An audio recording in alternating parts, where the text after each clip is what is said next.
Hey everyone, welcome back to another episode of Connecting Women in Insurance with me, your host Julie. If you haven't already, please like and subscribe on your favorite podcast platform. This helps us to bring you more episodes like these in the future. I'm thrilled to welcome Ms. Cayce Lynch, National Managing Partner at Tyson and Mendes. Thank you for joining me today, Cayce. Thank you for having me, Julie. Tell me what you do there at Tyson and Mendes on a daily basis.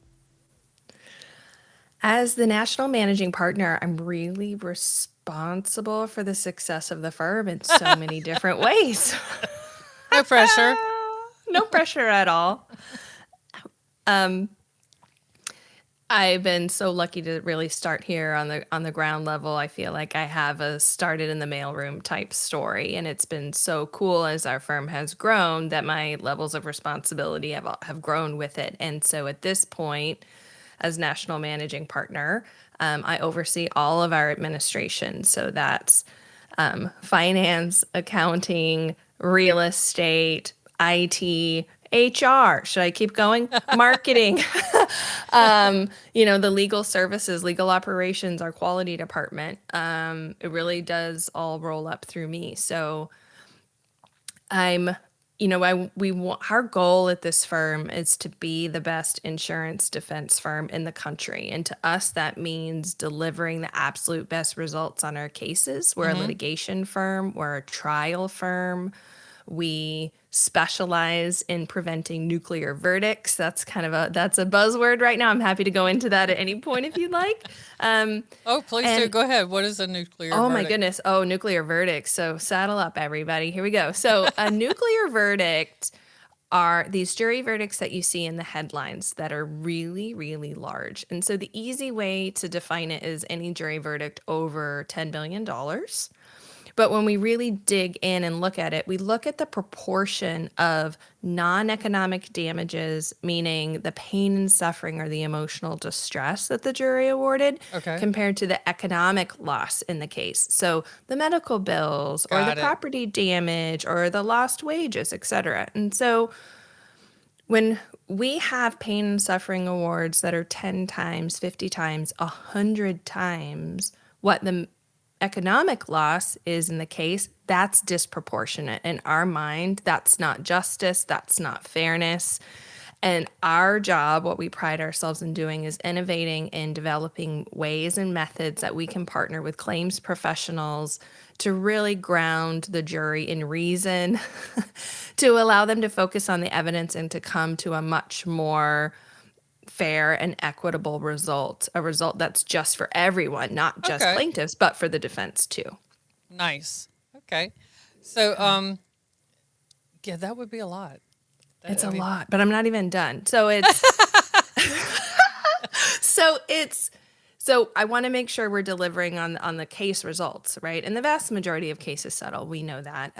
But it's not just the outcome in the case, it's also the client service that goes with it for our insureds and our insurance professionals.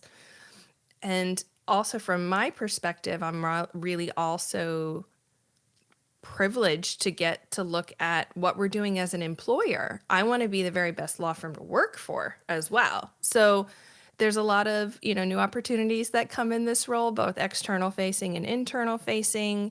And there's never a dull day. Sometimes I herd some cats. Sometimes I get to sit and work quietly on a really cool new initiative or reports that I'm putting together. And then sometimes I get to go out into the community in the field and talk to our clients and make presentations. And I wrote a book. We can talk about that a little bit. So I wear many, many hats, and it's so, so cool that I get to have this job that, first of all, I never even knew, existed with relation to the insurance industry, but I also never knew existed in law firms. So yeah, I've certainly found my place. Yes, that's very interesting. So, speaking of insurance industry, obviously you did not wake up or graduate high school and say, "Oh, I want to go into insurance." Like, what made you decide on a career in insurance, or what caused you to find insurance interesting enough to make a career out of it? I want to thank my mom for so many reasons. So when I started law school, I had my first really real experience with insurance claims. I had a claim. I had a car stolen, Oh no. and there were valuables in the car. And I can't remember if my auto policy had an exclusion for valuables or if Mm-hmm. there was just a sublimit of something that didn't cover the full value of Right. what was taken. But bless my mother, and all gratitude to her, she had advocated and told me you need to go buy a renter's policy. So I had a renter's policy that stepped in and picked up the difference between Okay. what my auto policy would cover and the loss I experienced. And it was a pretty in-depth, I mean, it was a traumatic time. You're going through all these changes in life, and I'm starting law school, and now all of a sudden my car is stolen. What do I do? So I Yeah. can remember the anxiety I was feeling during that period of time. And it was a complicated issue. It took time, certainly, for the renter's policy to coordinate and figure out what was covered and get the itemized list and to verify. I mean, there was an EUO involved with all of it. It was I got a very real glimpse of what it means to have a significant claim. It's Right. significant to me in my early 20s.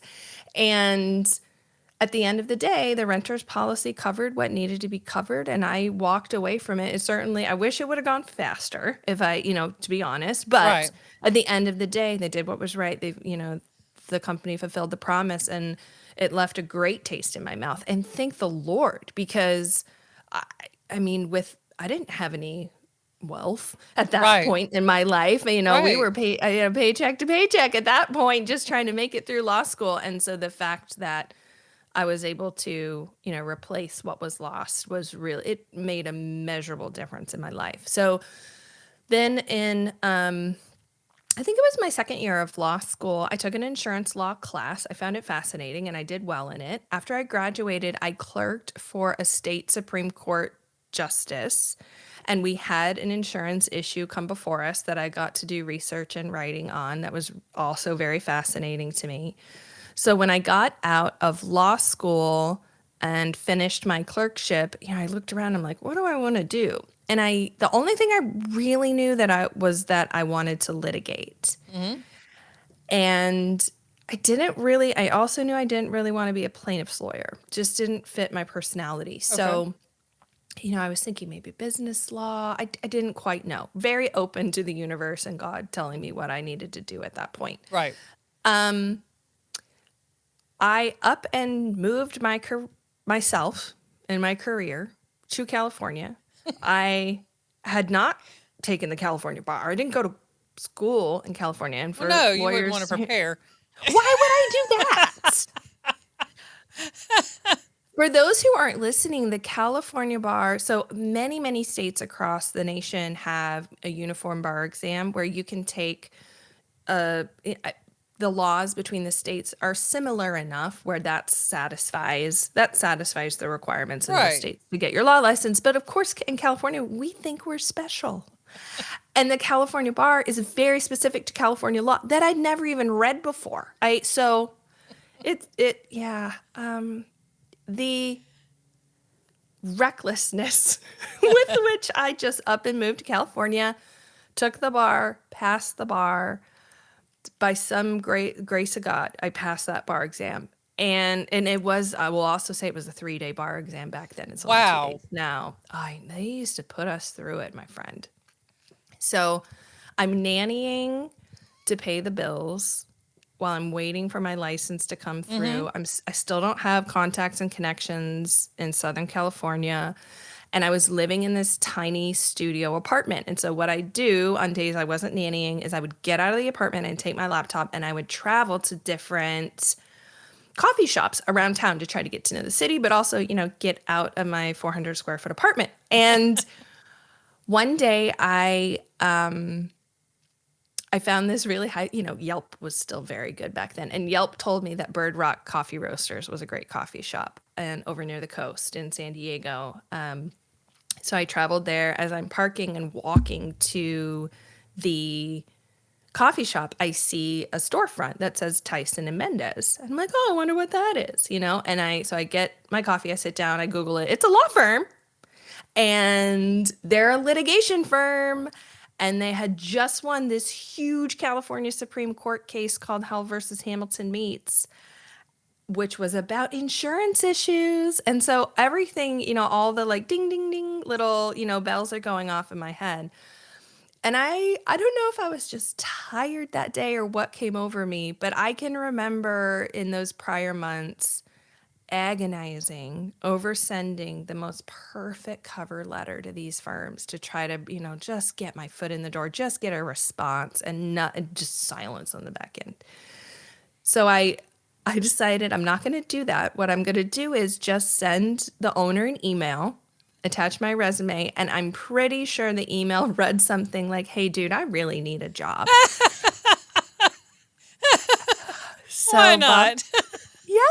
Bob Tyson got the email, read the email, and responded to me. And Oh, he no. said, yes, the Bob Tyson, and said, well, we're not really hiring right now, but I think having the insurance background that I did really helped kind of for him to see a potential tie there. And he gave me an informational interview.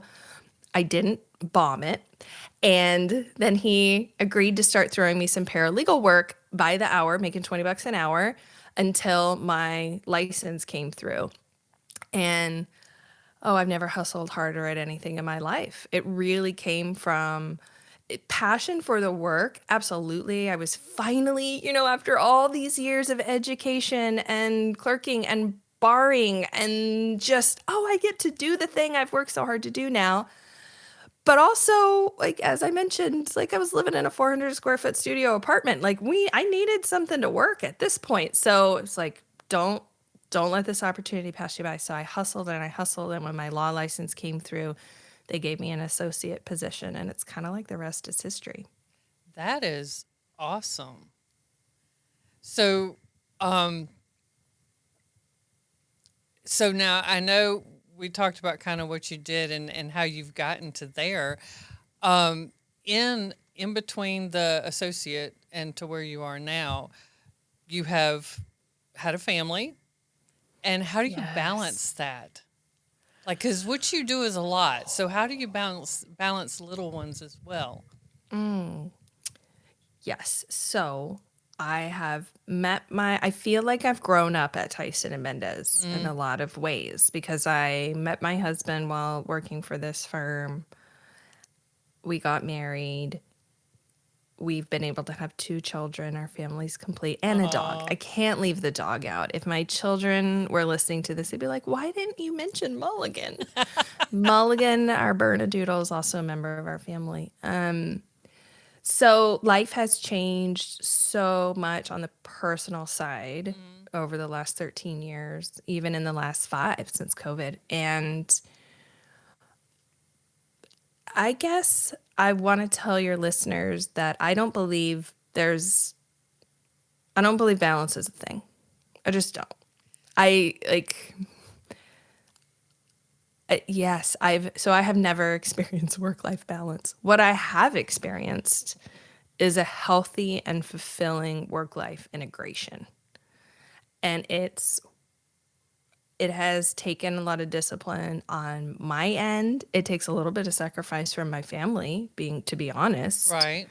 And it takes some flexibility from my employer, my law firm. And one of the things that's helped me the most is that I work from home 100% of the time, unless I'm on the road traveling to visit with clients or one of our offices. And that's everything to me. That is, I don't even know how to say it. I'm stumbling over my words. I feel so strongly that single piece of change from commuting an hour, working 9 to 10 hours in the office, and then commuting an hour home to being able to be home and do my work, that is a single thing that I can credit with allowing me to thrive as a mom and as a lawyer and a law firm leader. Right. Because as we talked before, it does allow you afternoon time to go outside and play, take a break, If you need to go do something at the school or whatever, you can use your lunch. You can work your schedule around it. So it does. I think it has made a difference for a lot of parents out there that they are able to, if they are able to work from home, even on a hybrid schedule, it does allow Right. you more freedom to do that. So you mentioned this earlier, but you've done all this in your career, and you have just recently published a book. So we did not talk about this, so I'm excited to hear about this. Tell me the title, tell me what all about it, and how did this come about? Like, Thank what you. made you think, "Ooh, I don't have enough to do. I'm going to write a book." It's really funny because that's pretty darn true. That is pretty darn true. Like, so many times in my career, big steps forward. And I shared an example of it with you at the very beginning about how I even got in the industry. Mhm. But big steps forward in my career have come with just like unexplained confidence. Like, of course I can go do that. And I have imposter syndrome in a ton of different areas. But just this boldness comes out of me in very unexplained ways that I just leap in and do it. So, and the book is the example of that. And there is no way I could not have done it without a huge team behind me. I have to give them credit right now. So I Oh, of course. co-authored it with Bob Tyson. And then Ashley Page Fetco, my partner and dear friend, led a lot of the all of the research, the data analysis, and she even helped me draft and like several of the chapters, and then edited everything for me cover to cover so many times. Like, could not have done it without her. And then we had a whole team of attorneys behind the scenes helping us churn through these cases and learn from them. So thank you to everyone if you're listening here. The title of the book is Nuclear Verdicts: The Apex Break the Pattern. Nice. And you can find it on Amazon. A shameless plug. It's our second book that we've written from Tyson and Mendes. The first was by Bob Tyson, and that's called Nuclear Verdicts: Defending Justice for All. And it's really focused on what can we do today in the claims on our desk and the open files on our desk to change the trajectory of nuclear verdicts and social inflation. And the insurance industry is working so hard on some legislative matters to institute tort reform or curb the type of advertising that plaintiffs' attorneys are allowed to do to try to impact the trajectory of these cases.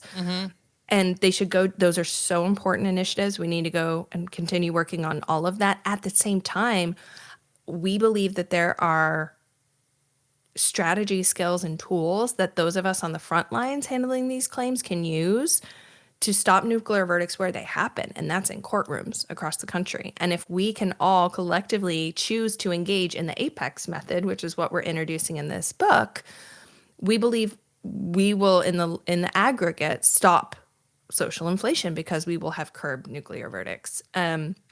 So we introduced to the industry, to defense lawyers and to claims organizations, a data-backed method for preventing nuclear verdicts in cases, particularly cases that have an element to them with that pain and suffering or with that emotional distress, that non-economic damages. And it's based on data. So after book number 1 came out, folks, went to Bob and said, "This is a great book, Bob. I've enjoyed it so much. But, this is just your experience and maybe the experience of your law firm. Where's the data to back it up? I mean, would you say insurance companies like data?" Just a little bit. Just a little bit. So we went and got the data. And the way we wrote the book is that we went and examined 100 real nuclear verdicts over the last decade, and we drilled into the transcripts about what the attorneys are saying in front of the jury to get the jury to believe that $100 million is what's fair and reasonable. And we tracked it word for word. I mean, humans conducted this analysis. Over 60 data points in every single case. And then we analyzed it and looked at what's really going on, and it really informed our defense strategies. And I'm so excited for folks to be able to access it and to learn from it and to apply it in their cases too. That's fascinating. I actually will probably buy one. Oh, Like, I mean, I love that. I find that Thank very you. interesting. Yeah, you'll have to, somehow sign it through the email, Of but course. That would be my honor. Thank you. I mean, so book number one is all told through storytelling, and it's so digestible. It's very much a quick read. I, it was very important to Bob and me that in writing book number two, we kept that storytelling element to where it really feels like people understand. Anyone off the street can pick it up and read it and understand what we're talking about. It's right. not written in legalese. It's told through the stories of real cases so that you can see how things are applied or not applied, and how claims professionals and defense attorneys can apply it from day one in their own files. That's awesome. I love that. I love that. Congratulations. Thank you. So, in all of this, did you, and I know we could probably go back to your decision to just up and move. But did you, I don't think that was a mistake though. Did you ever make a No. mistake or a decision in your career and you thought, well, that's that. I'm going to have to start over. I'm fired or whatever. But you learned a really valuable lesson that helped you down the road, or it helped someone else that you work with or that you were able to influence? First off, I want to say we're our own harshest critics, and I could probably list off 10 mistakes like that. But my colleagues might not remember them. Right. And just because, and I certainly can't list the mistakes of my colleagues, so I have to, nobody's keeping score on me that way anyway. So, with the lens of grace, I made many mistakes as a leader, not so much as a practicing lawyer, but as a leader in my organization, because I never, I didn't know how to lead a 100-person firm until we led a 100-person firm. I didn't know how to lead a 150-person firm until we had 150 people. When I started in the firm, I think I was around the 15th or 20th attorney, and now we have over 275. We have over 500 employees across the entire organization, right? Wow. So and that's been since I've been here we're about to come up on my 13th anniversary. And so that's incredible growth in just over a decade. And the mistakes that I've made, the challenges I've faced, I think are well intended, but you don't know what you don't know sometimes. And the big one that came up several times, I'm sad to say, before I finally opened my eyes and learned the lesson, was around communication. When we are making a policy change or we make a decision at the leadership level, we pride ourselves on being really nimble here. Like, we are a quote unquote larger law firm now, but we have tried to keep our culture the same size we were when we started, which is incredibly hard, but it gives us the ability to be nimble, or the ability to be flexible and respond to people without being bogged down in bureaucracy. And with that, when we made a change to something 5 or 6 years ago, but we'd just walk down the hall and be like, does this sound like the right thing to do? And they'd be like, yep, sounds good. And I'd be like, okay, send out an email and we're done. No, we cannot do that anymore. Okay. We have so many people in our organization that I have to make sure that every level of leadership is informed, has an opportunity to ask questions, understands the why behind what we're doing, to bring them in as our ambassadors and our allies in whatever change we're making, so that when the larger communication goes out that there's a change to health insurance benefits. I'm just making something up here. Right. When the associate or the legal assistant goes to their partner that they report to and says, why is the firm doing this? I don't get it. Or they're upset about something. The partner or team leader doesn't have to be like, beats me. Yeah.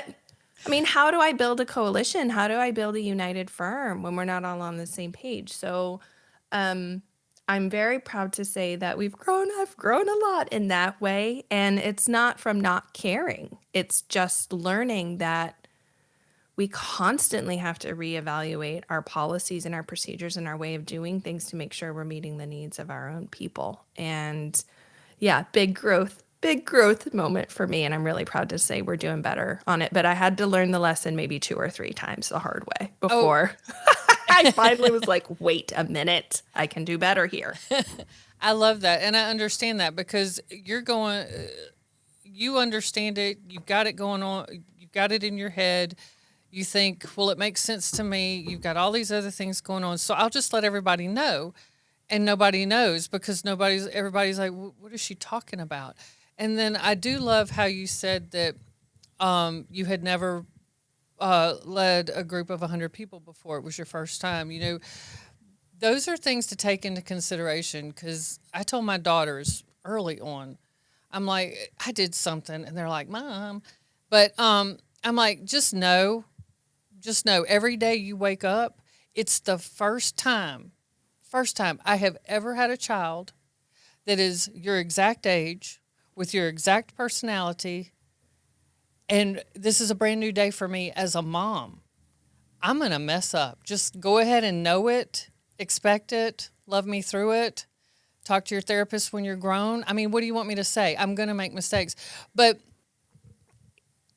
I learned from that. And just like with you, with communication, like you have to not just say, oh, well, you know, it's my first time to do it, you know, whatever, but you learned from it. And I love that because I did have to learn a lot of lessons with my girls. But it's in the learning that we grow, just like you said. And I do love that. That's Thank you. awesome. And I'm really, we have the procedures now, and every single change we make in the firm as a leadership team, we ask ourselves, okay, who needs to know about this before we roll it out? And we're very Right. intentional, and it's I'm proud to say that the organization as a whole and our leadership team as a whole has learned from my mistakes. And I didn't get fired. I just promised to do it better next time. That's the thing, is don't make the same mistake twice. So Right. I've learned. It maybe took 3 times, but I learned it. So And I think that's a lesson we all have to learn. yeah. So, who was or is the most influential person in your life and career, and why? And or career.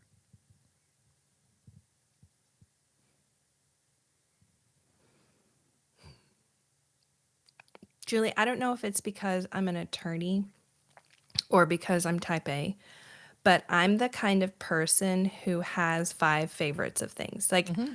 I have 4 best friends.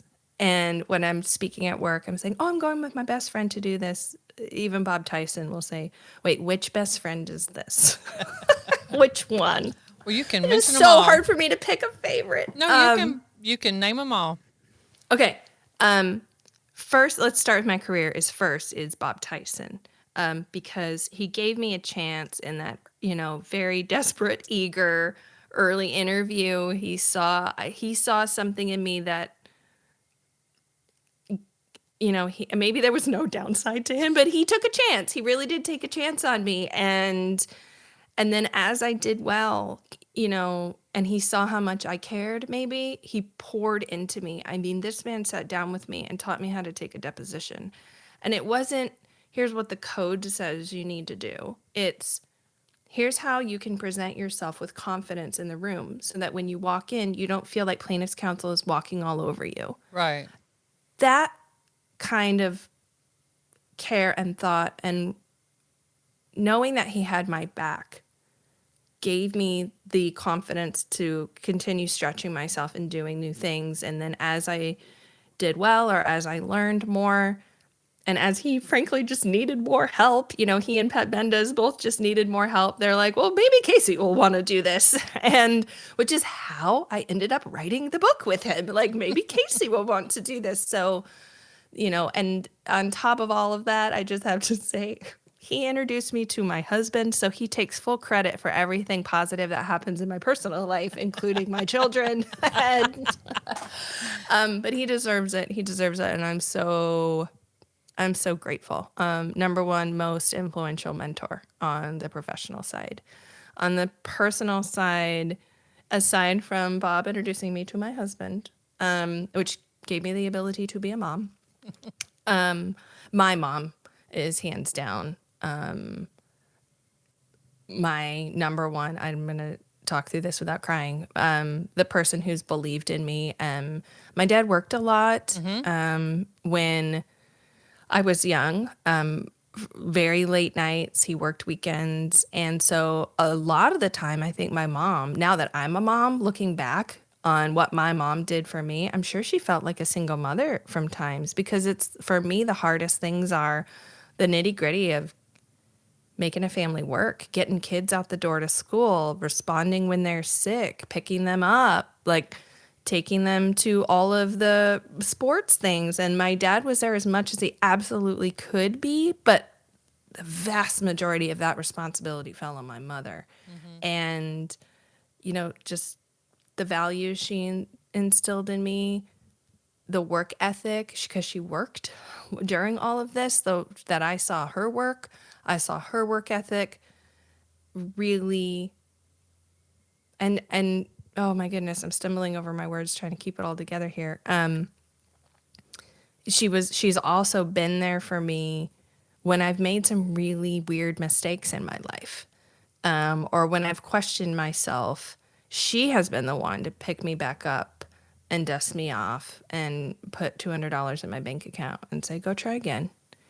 And yeah, forever grateful. She just very briefly, maybe 6.5 years ago, she was diagnosed with metastatic breast cancer and was given, if she did not start chemo immediately, they gave her anywhere between, I think it was 2 months to live. And her body has had an incredible response to the various chemo treatments that they've given her. And she is still with us. She is thriving. Wonderful. And the fact that continues to battle it on a day, with daily chemo treatments now, and is still here to see, the birth of my 2 children, my brother's son.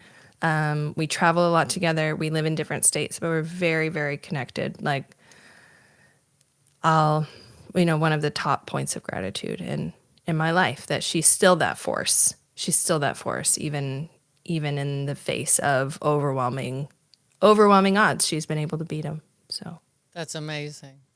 That's amazing. And you're very blessed. very blessed. beyond measure. Yes. Yes. So, what advice would you give to women listening that want to move forward in their careers, no matter what the industry? If a door cracks open or a window opens and a new opportunity comes up, if it's something that kind of sounds interesting to you, just say yes. I think that's certainly what I did, without the knowledge that I didn't have the knowledge to do it when I said yes, but I knew that I would figure it out. And that's how we learn and grow. And the opportunities don't always come. I mean, I hustled for months and months. It felt like a long, long time for that first job opportunity to come, right? In the lowest of the low places. And when when Bob told me I could have an informational interview, I mean, that's not offering someone a job. That's like, I'll talk to you and give you some mentorship and try to help you on your way. Yes, I'll take it. Thank you. Awesome. Oh, well, we don't have any openings right now, but I'll give you a paralegal job. Hey, I'll take it. It's something, just taking the opportunities that come your way. If you get the opportunity to work on a really new, exciting project, or if you have an idea, go ask to work on a project to do it because it's interesting to you. Mm-hmm. There's so many people who you might not immediately come to mind, but who are absolutely standing in the wings for each of us, willing to help us, to guide us, and to be a resource. But it all has to start with you just saying yes. Even you're never going to be 100% confident. So just say yes and start, and the confidence will come. I absolutely agree, and I can attest to that with this podcast.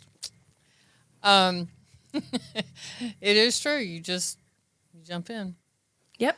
Exactly. Okay, so we're going to switch gears here a little bit and have some fun questions really I'm fast. so excited for this part.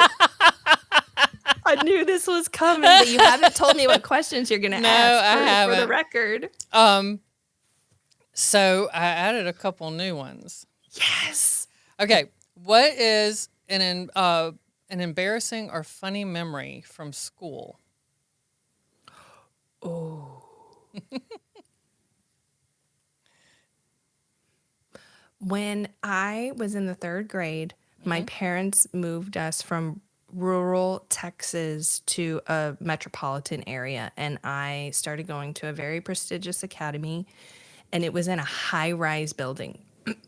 And so I went from like living on a farm, literally on 36 acres, and we had cattle and a garden and all of and tractors and all of these things, to now we're living in a city, and I don't even have a playground. Like we're in a we're in a Right. high rise school, and I had a very strong Southern accent.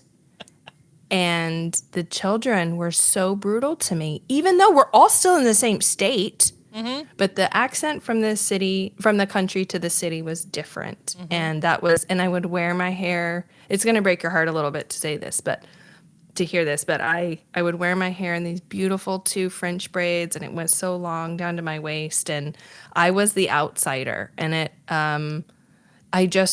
was the first time in my life I was like embarrassed about something about me. And really had to, but I had to stick it out, right? And you need to make friends with these people. So that was a huge learning opportunity for me too. And I'm so regretful that over the years I've lost my Southern accent. My father still has it. My mother still has it. Anytime I'm back in Texas and I'm around people, you give me 2 days and I'm right back there. But I wish I brought it. I wish I still had that as a core part of me that I didn't let go of because I was so embarrassed by it. That's a that is a little bit sad, but also I I think know. it's I'm probably sorry. no, no, no, I wish I could. I mean, no. that's But the I first think, thing I thought of. but think of it though. You learn to adapt and you learn Yeah. to to do what you needed to do to get the job done. Just like Hmm. moving to California, I just I'm still stuck on that one. Um, I can fit in anywhere now, Julie. okay, if you were going to live on a deserted island and could only take one thing with you, what would it be? A thing, not a person. A thing. Okay.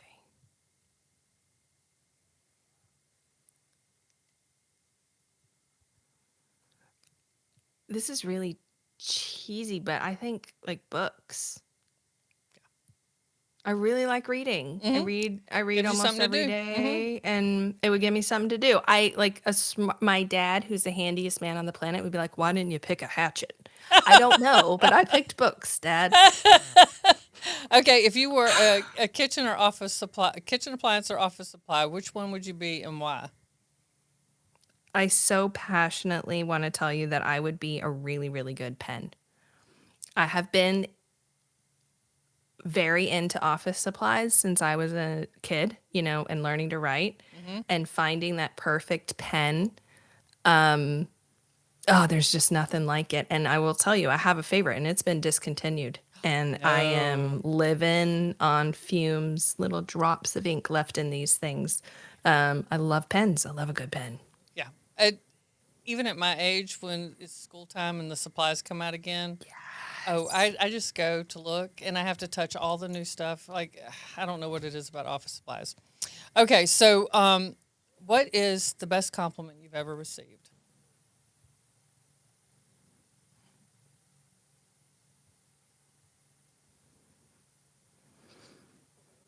That I made an impact in someone's life.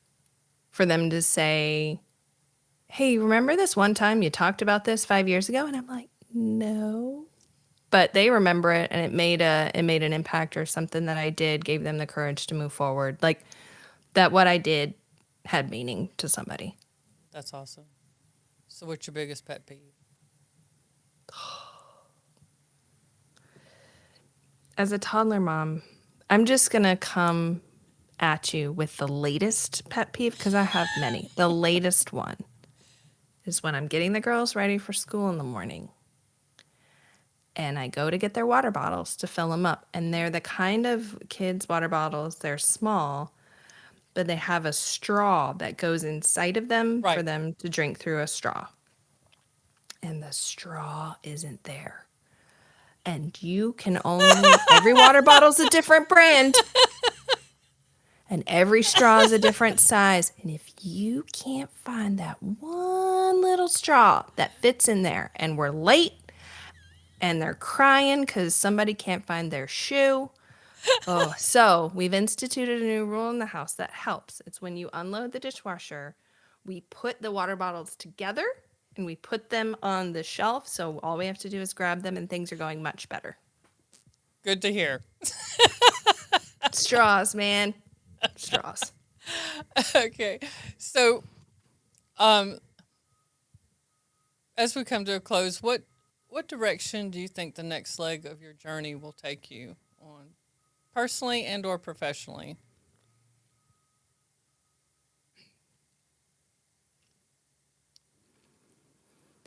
I don't think I'm done yet. I'm about to turn 40. I think I'll be 40 by the time everyone hears this episode. Well, happy birthday. And so it's a big milestone for me, doing a lot of introspection and thinking about the future and what else I want to give in my next 40 plus years. And I think I'd like to have an impact on people outside of just the law and insurance. That's kind of where I've specialized. That's my audience. That's where I've had the opportunity. Right. And so as I continue to grow, I think it's looking for opportunity to reach a larger audience, meet women from different walks of life and industries, and getting my name out here, I think is certainly helping me on that. So thank you, Julie. And, just so excited to see where Tyson and Mendes continues to go. This is my forever home. And I'm so happy to be at the helm. And I know we're going to continue to have new partners and new associates and meet these people, and to get, working with a variety of people makes me better too. So Oh yeah. yeah, only good things ahead for the firm. And hopefully there'll be even more opportunity for me too. Well, I can tell you, your 40s will be fantastic. There's something. Thank you. Your 30s, you kind of start figuring like yourself out. Your 40s, you get there, and then your 50s, it's just like, I don't know. You care less about the not important things, and you really see what matters. And I was joking around about my hair at the beginning of this, which I still might get a wig, but um but the thing is, I really just don't care. Like, I mean, I want it to be clean and brushed or whatever, but at the end of the day, if it's messy, that's really not the point here. The point, I mean, you know what No. I'm saying? And it doesn't affect who I am at all. And I think in your 40s, you really start settling into who you are and your authenticity, and you really start spreading your wings in that, because it's like, you've grown enough, you've experienced enough to really do that. And then when you get in your 50s, man, you are just like, I'm jumping out of the tree now. I'm just going to flap That's my so wings and hope for the cool. best, because it That is. is so cool. It's a wonderful decade, so you will absolutely enjoy it. I really am excited for it, truly. And just the people I have in my life who are supporting me and rooting for me, that circle grows too. I think as you get older, It and does. it's a special time. So I'm trying to just soak it up. Yeah, I would. So, do you have any final remarks? If there was one thing you would want the listeners to take away from this podcast, what would it be? Say yes to things that excite you and light you up. Don't say yes just because you think you need to or you're expected to. If something's interesting to you, I mean, heck, I started growing a garden, flowers, just because I thought it would be fun and make me happy. And it absolutely has. I mean, even from little things in your personal life to, things with your kids to things at work, just we have so little time on this earth. If we're not saying yes to the things that bring us joy and enlightenment and fill our cups, what are we doing? So Right. say yes. Start saying yes a little more to things that inspire you. I love that. That is absolutely wonderful. Casey, you have been a delight to have on here, and I really appreciate you taking time out of your busy schedule. I'm so honored you asked me, Julie. Thank you. And I'm sure on your next book, you'll be doing a tour. Oh, I would love it. I would love that. All right. Well, thank you again for joining me today, and thank you all for watching another episode of Connecting Women in Insurance. If you will, like and subscribe on your favorite podcast platform.